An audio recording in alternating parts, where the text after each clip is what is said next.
Maayong hapon mga igsuon. So karon atong ipatinaw kung unsa kayong kining 666 nga giskutan dinhi sa balaang kasulatan. So kauban na nato karon si ato igsuon nga si Brad Juni. So siya ang ato ang pangutan-on aron nga mapatinaw aron nga mahayagan pud ang atong ubang mga igsuon nga nagsupa nga daghang mga atake abot sa 666 nga ginatake nila nga mao katoliko kuno ni ang ipasabot Santo Papa kuno ni nga katoliko.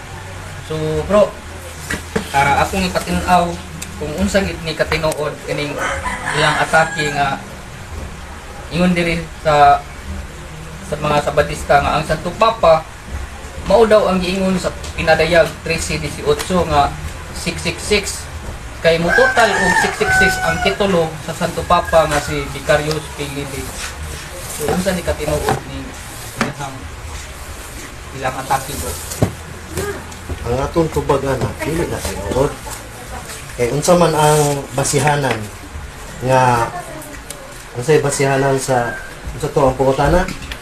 Unsay basihanan Ang Santo Papa mao ang giingon sa pinadayag 13. unsay ang basihanan? So ang gibasihan nga sa pagkwenta sa ngalan ni Vicarius Pilili mo coincide sa 666 nga number. So siya ba ang gipasabot dinhi nga katumanan? Dili siya mo coincide kay ang Vicarius Pilidi nagpasabot o nag-Vicar of Christ. Si dili siya makuan niya ang titulo Sa man ang Vicar? kanang kahalili ni Kristo. Amen sa Vicar. Nya ang Vicarius Pilidi kay ang titulo sa Santo Papa kay doon naman ay kahulugan. Dili man siya kutugma dito sa gipasabot nga kanang 666 kay ang gisgutan dia sa Revelation is pangalan man sa tao, dili man titulo. So, unsa man ang titulo sa Santo Papa, itawag niya siya His Holiness the Pope, Bishop of Rome and Vicar of Christ or Vicarius Christi. Ikatulo, Successor of St. Peter or Prince of the Apostle. Mao na siya. Supreme Pontiff of the Universal. So dili siya magkwet sa pinadayag ang gisgutan diya pangalan man sa tao. Basagan nila. Sa pinadayag diya Revelation. Para masabtan ginato nga igsuon. Nakay kuan Bible.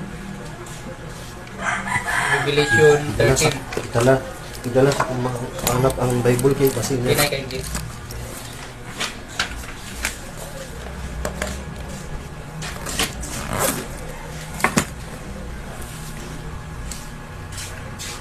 so ganito nga pinadayag diya Revelation 13. 17 sa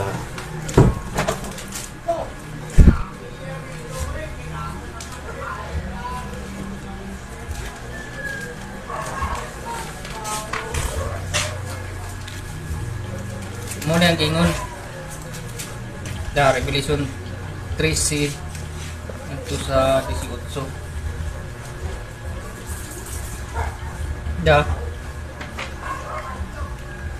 Salab tunon kini. sarap tunon Ang maalam makasabot sa kahulugan sa numero sa mananap. Kay ang numero simbolo man sa ngalan sa usa ka tawo. ngalan sa Ang numero tao. nini 666. Subot pasabot ngalan sa tao ug dili titulo sa tao. So angay ginatong sabton nga ngalan sa tao ang gipadayag sa gipadayag 13:17 ug dili titulo sa tao. Klaro kay nang gipasabot. Karon unsaon man nila pagkunik nga kanang titulo sa Papa nakaom sa 666 nga ang gisgutan diya sa Revelation sa sulat ni San Juan ngalan man sa tao. Nya kanusa man gisulti ni San Juan. So ako paluak nga pangutana kung ngalan sa tao ang gisgutan diha kinsa man diay ang giingon diha sa pinadiyag 13:18 nga 666. Kana manggon sa sulat ni San Juan nahitabo na niya tong 54 AD to 68 AD sa panahon sa pagkahari ni Nero Cesar nga usa ka emperador nga iyang ipanglutos o gitorture ang mga Kristohanon niadtong panahona, apil na mga apostolis iyang gipanglutos nya. Doon na siya balaod nga ang walay mga patik dili makapamalit o patyon ka ng mga tao nga walay mga patik. Mo man lang gisgutan dia sa panahon pa na ni Cesar, Nero Cesar, usa ka emperador sa Roma nga igsoon.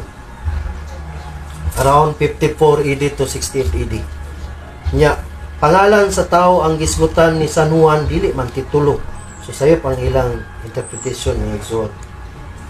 So kanang gingon nila nga kay naman po'y akong nagbasahan nga kada kunong propeta sa Balista nga si Lincoln White mo kuno na ang usapon sa 666 tinod man na Sa gipadayag sa kasulatan nga moabot ang panahon nga adunay manungha unya mulutos sa simbahan nga iya sa Dios.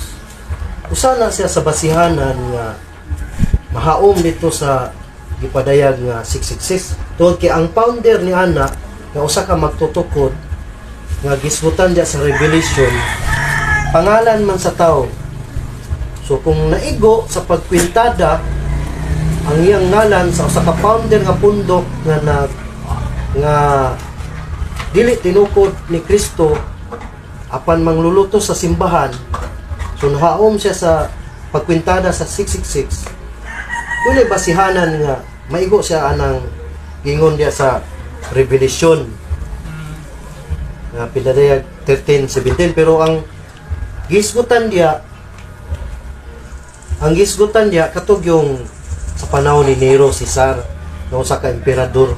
so sa unang panahon Gilutos na sila. natuman na ang gingon sa gipadayag nga walay makapalit, walay bisan kay mao man na ang ato ang mabasa gida sa Revelation. So natuman na sa unang sa panahon pa ni Nero. Oh, natuman na maigsoon tungod kay ang panahon ni Nero Cesar iya ang gahom ug pagmando sa katawhan niya. Ang mga katawhan musunod lamang kaniya kung unsa iyang mando niya. Kung dili ka mosunod patyon man. So ang mga tao sunod lang kaniya, pero dili na siya maigo dinhi sa panahon karon sa mga Kristohanon. Kaya ano man aduna naman tayo gitawag og kanang bells of right nga imo nang buhaton pwede ka mapriso naman na sa atong balaod sa atong panggobyerno. So dili pwede na siya buhaton niya, dili po na kanang doktrina sa simbahan. Ang doktrina sa simbahan is gugma man nga ipadayag nito ngadto siyang katawhan. Mutuo man sila or sa dili, pero ang pagtulungan ni Kristo ubos sa kamanduan pinaagi sa gugma, dili man pinaagi sa pagpugos or sa pagpatik, dili man yung unana nga atong pagtulunan. Bunga lang na mga igsoon sa ilang sayop nga interpretation diya sa kasulatan nga wala nagbase sa kasaysayan sa panghitabo yan ang sulata mga igsoon. Okay bro, salamat sa tubag sa mga pangutana. So maturo igsuon no, so inaot nga inyong nasabtan kung unsa gid ning kahulugan aning gipasabot sa pinadayag nga 666. So klaro naman kayo ang iyang patinaw sa to igsuon nga si Bro Saludes. So mura to og daghang salamat.